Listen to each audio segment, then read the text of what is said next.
من الشیطان الرجیم بسم اللہ الرحمن الرحیم ومن خفت موازینہ فأولئک الذین خسروا انفسهم بما كانوا بآیاتنا یظلمون۔ جس کا ترازو ہلکا ہو گیا،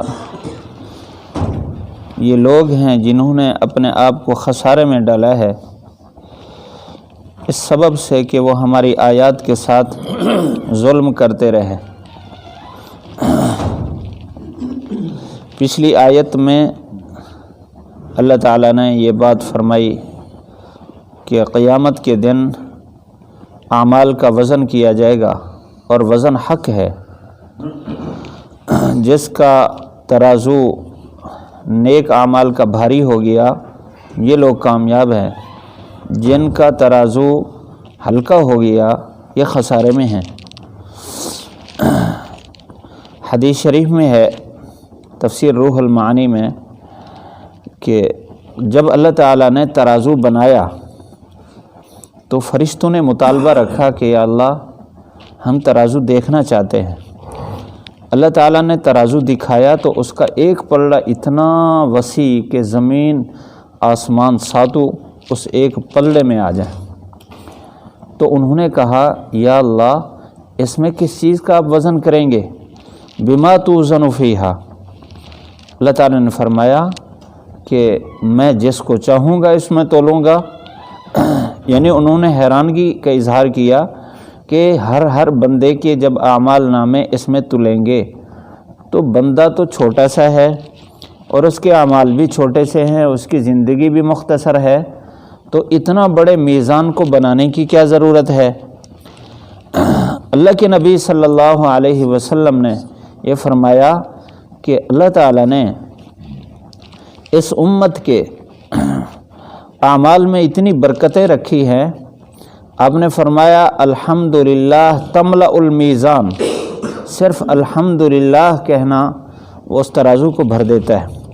ایک روایت میں سبحان اللہ و بحمدہ نصف المیزان، کہ سبحان اللہ و بحمدہ کہنے سے آدھا ترازو بھر جائے گا۔ اور ایک روایت میں اللہ اکبر کے بارے میں اللہ اکبر تملأ المیزان، کہ اللہ اکبر میزان کو بھر دیتا ہے۔ تو اس اعتبار سے انسان کے چھوٹے چھوٹے اعمال اس کو بھر دینے والے ہیں، اخلاص کے ساتھ کہا جائے۔ اب اس آیت میں اللہ تعالیٰ نے یہ بات فرمائی ومن خفت موازینہ، جس کے اعمال نامے میں نیکیاں کم ہو گئیں تو یہ خسارے میں ہے۔ اب نیکیاں کم کیسے ہوتی ہیں؟ میزان کم کیسے ہوتا ہے؟ میزان کے بھاری ہونے میں جن چیزوں کی ضرورت ہے، جب ان چیزوں میں کمی آئے گی اعمال کے باوجود میزان میں بھی کمی آئے گی۔ اب اعمال میں ثقل اور وزن پیدا کرنے کے لیے سب سے پہلی چیز ایمان ہے۔ ایمان کے ساتھ اعمال میں وزن پیدا ہوتا ہے۔ جو مومن نہیں ہیں، ایمان سے خالی ہیں، وہ ساری دنیا کے مالک ہو کر اس کو خرچ کر دے، ساری زندگی وہ اگر وہ سجدے میں پڑے رہے تب بھی ان کا وہ عمل قبول نہیں ہے، اس کے عمل کا کوئی وزن نہیں ہے، بالکل ہلکا پھلکا۔ حدیث شریف میں ہے قیامت کے دن ایک آدمی ایسا لایا جائے گا جو بہت وزنی ہوگا اور بہت بڑا ہوگا۔ اس کو ترازو میں جب رکھا جائے گا، دوسری طرف اگر اس کے اعمال رکھے جائیں تو وہ ایک عمل، یعنی اس کے اعمال نے کوئی ہلکی سے ہلکی چیز بھی رکھ دے تو اس کا وزن بالکل ہلکا ہوگا، کچھ بھی نہیں ہوگا۔ صحابہ نے عرض کیا اللہ کے رسول اس کی کیا وجہ ہے؟ فرمایا کہ ظاہر میں تو اس کے اعمال بڑے بڑے، لیکن وہ اندر سے وزن سے بالکل خالی، جس کی بنیاد پر اس کا وزن کوئی نہیں ہوگا۔ تو سب سے پہلی چیز ایمان ہے۔ یہ قریش مکہ بڑے سخی تھے، حاجیوں پر بڑا خرچ کرتے تھے، لیکن ایمان نہ ہونے کی وجہ سے ان کے اعمال کسی کام کے نہیں۔ بیت اللہ کا طواف، بیت اللہ کی تولیت اور بیت اللہ کی خدمت، حاجیوں کی خدمت کتنا بڑا ایک عمل ہے، لیکن اس کا کوئی وزن نہیں۔ اور دوسری چیز اخلاص ہے کہ ایمان کے ساتھ عمل کر رہا ہے، اگر ریاکاری ہے اس میں جتنا بڑا عمل ہے اس کی کوئی حیثیت نہیں، قیامت کے دن وہ وزن میں اگر رکھا جائے گا تو وہ ہلکا پھلکا ہوگا۔ تیسری چیز علماء فرماتے ہیں مفسرین، جو چیز وزن میں قوت پیدا کرتی ہے وہ ہے سنت۔ جو عمل سنت کے مطابق ہو اس میں وزن پیدا ہوتا ہے، اور سنت میں 3 چیزوں کا خیال رکھنا ضروری ہے۔ ایک یہ کہ موقع محل دیکھا جائے، دوسرا اس کی کیفیت، اور تیسرا اس کی مقدار۔ جو یعنی سنت کے اندر یہ 3 چیزیں ہیں، محل وقوع، اللہ کے نبی صلی اللہ علیہ وسلم نے کس موقع پر یہ عمل فرمایا ہے، اور دوسری بات کہ کس کیفیت کے ساتھ فرمایا ہے، تیسری چیز یہ ہے کہ کتنی مقدار میں فرمایا ہے۔ اگر ان میں سے کسی چیز میں بھی تبدیلی آ جائے، بظاہر وہ اس کا عنوان سنت کا ہو، اس کا وزن بھی ختم ہو جاتا ہے۔ مثال کے طور پر ایک آدمی کسی مریض کی عیادت کے لیے جاتا ہے۔ اب مریض کی عیادت کے لیے حدیث شریف میں ہے صبح کو آدمی جائے تو شام تک فرشتے 70,000 فرشتے اس کے لیے استغفار کرتے ہیں، یعنی 70,000 فرشتوں کا استغفار شام تک کرنا اس کے اعمال نامہ میں درج ہو جاتا ہے۔ لیکن اگر موقع محل کے خلاف گیا، مثال کے طور پر اس کے آرام کا وقت ہے، یہ وہاں اس کی تیمارداری کے لیے پہنچ گیا، یا اس کے عین تقاضے کا وقت ہے وہاں پہنچ گیا جو اس کے لیے تکلیف کا باعث بنا، یہ اجر سے خالی۔ دوسری بات کہ وہاں گیا تو اس کے پاس بیٹھنے کی صورت میں کچھ الفاظ ہیں جو وہاں کہنے ہیں، یہ اس سنت کی کیفیت ہے۔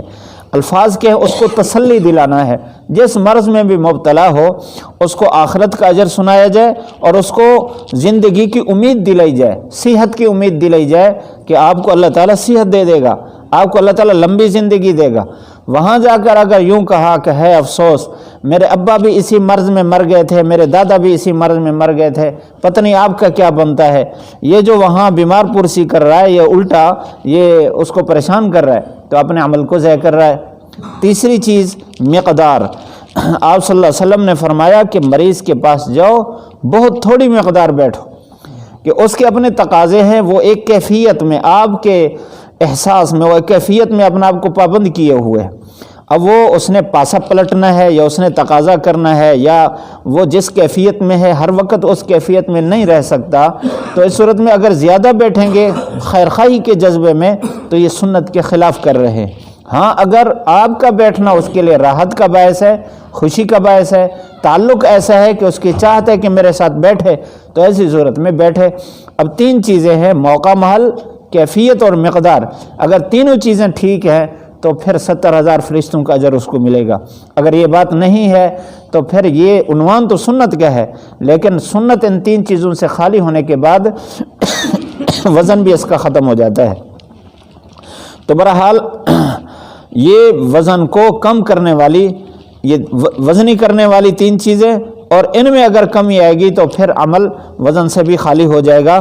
فرمایا فَأُولَٰئِكَ الَّذِينَ خَسِرُوا أَنفُسَهُمْ، یہ وہ لوگ ہیں جو اپنے آپ کو خسارے میں ڈالنے والے ہیں۔ بِمَا كَانُوا بِآيَاتِنَا يَظْلِمُونَ، یہ اعمال میں کمی کیوں آئی ہے؟ کیونکہ انہوں نے ہماری آیات سے ظلم کیا ہے۔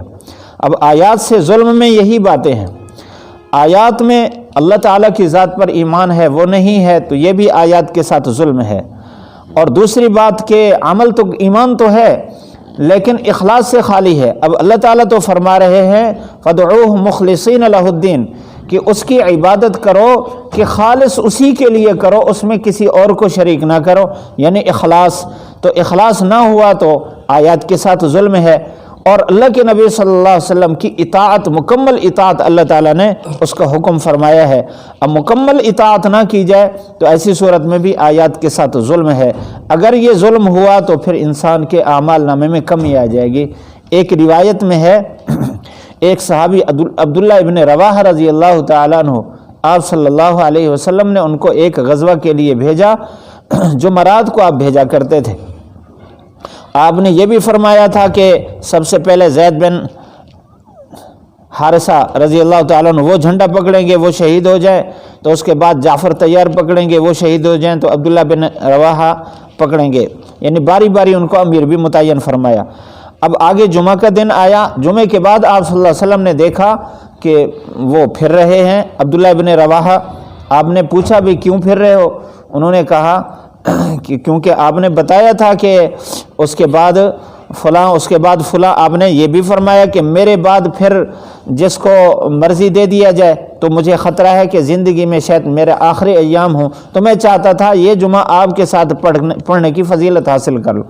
آپ صلی اللہ علیہ وسلم نے فرمایا کہ میں نے جب کہہ دیا ہے، اب اس کے بعد اگر جو لوگ وہ سفر پر چلے گئے ہیں ان کے ایک قدم کے برابر بھی آپ کے یہ سارے اجر نہیں ہو سکتے، یعنی سنت کے خلاف، اللہ کے نبی صلی اللہ علیہ وسلم کے حکم کے خلاف اگر وہ وہاں رہے ہیں، آپ صلی اللہ علیہ وسلم کی اقتداء میں جمعہ پڑھا ہے، اس کے باوجود وہ عمل اس کے مطابق نہ ہوا، حالانکہ اللہ کے نبی صلی اللہ علیہ وسلم کے پیچھے جمعہ پڑھنا کتنا عظیم عمل ہے، لیکن آپ صلی اللہ علیہ وسلم کی اقتداء اس میں ہے، اطاعت اس میں ہے کہ چلے جائیں، تو چلے جانے کا اجر اس سے بھی زیادہ ہے۔ تو بہرحال اس سے یہ سبق ملتا ہے کہ سنت کی عین اتباع سمجھ کر کی جائے تو اس صورت میں اعمال میں وزن بڑھتا ہے۔ اللہ تعالی ہم سب کو اخلاص نصیب فرمائے اور عین سنت کے مطابق زندگی گزارنے کی توفیق نصیب فرمائے۔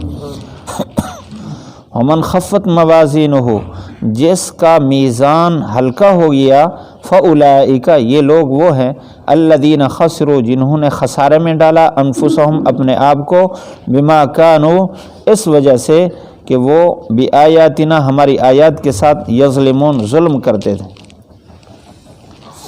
الحمدللہ رب العالمین، والصلاة والسلام علی سید الانبیاء والمرسلین۔ ربنا آتنا فی الدنیا حسنہ وفی الآخرۃ حسنہ وقنا عذاب النار۔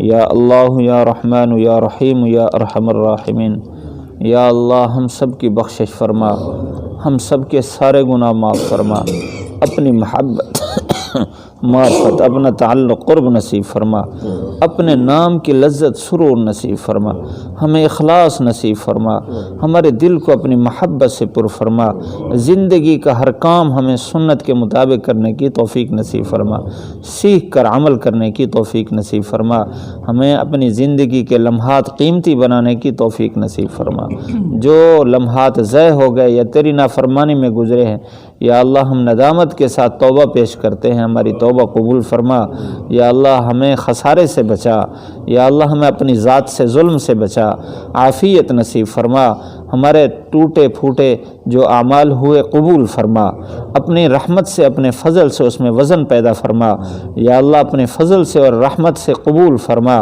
انہی کے بدلے ہمیں جنت نصیب فرما، یا اللہ ہمیں خاتمہ ایمان پر نصیب فرما۔ جتنی پریشانیاں لے کر یا اللہ اہل مجلس بیٹھے ہیں، یا اللہ سب کی تمام پریشانیاں دور فرما، جو حاجات لے کر بیٹھے ہیں اپنے فضل سے تو ہی سب کی حاجات پوری کرنے والا ہے اور تو مانگنے پر خوش ہوتا ہے، یا اللہ ہم تجھ سے اپنی چھوٹی بڑی سب ضروریات مانگتے ہیں، پیش کرتے ہیں، تو اپنے فضل سے ہماری وہ ضروریات بھی پوری فرما جو ہمارے علم میں ہیں، ہماری وہ ضروریات بھی پوری فرما جو ہمارے علم میں نہیں ہیں، یا اللہ تو جانتا ہے، یا اللہ ہم سب کو خاتمہ ایمان پر نصیب فرما۔ ربنا آتنا فی الدنیا حسنہ وفی الآخرۃ حسنۃ وقنا عذاب النار، وصلی اللہ تعالی علی خیر خلقہ محمد وآلہ وصحبہ اجمعین برحمتہ۔